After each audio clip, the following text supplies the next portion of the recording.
Welcome to the Fantastic Five News Report. More like Fantastic Three.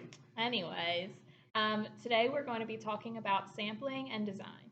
So, to start off, we're going to talk about pre-experimental, quasi-experimental, and experimental design. So, pre-experimental is research design that does not randomize participants, but it does not have a control group. It's the weakest design. So, an example would be a teacher using a new instructional method for their entire class. Quasi-experimental is a research design that does not randomize participants, but does have a control group.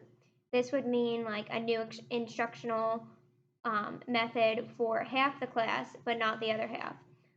An experimental design is research design that does randomize participants and does have a control group. This is the strongest design.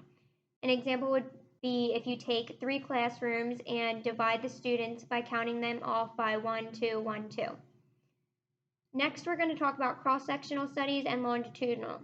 So cross-sectional is done at one point in time, meaning they may observe or assess the DV one time, whereas longitudinal studies is done at more than one point in time, meaning they assess the DV 2 or more times.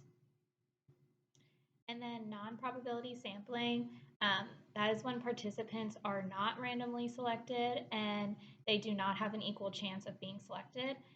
The first example of non-probability sampling is snowball sampling. An example of this is studying the homeless. So then you go to a place with homeless people and ask them where to find more. And then the second example is core sampling. And with core sampling, there's proportional. And an example of this is 40% men and there are 60% women, and the total sample size is 100. But once you have 40 men, you don't get any more. And then with non-proportional, an example of this is that it is less restrictive and you get more than what you need, but you have to set a minimum for this. And then the third is accidental, haphazard, or convenience sampling. And an example of this is a person is on the street and they're getting interviewed by news programs. And then the last example is purpose sampling. And an example of this is you're looking for specific groups, and people with a clipboard in a mall are looking specifically for Caucasian females between 30 or 40 years old. Now, there's also another form. There's actually just regular probability sampling, where the participants are randomized and they have an equal chance of, being selected, unlike, non-probability.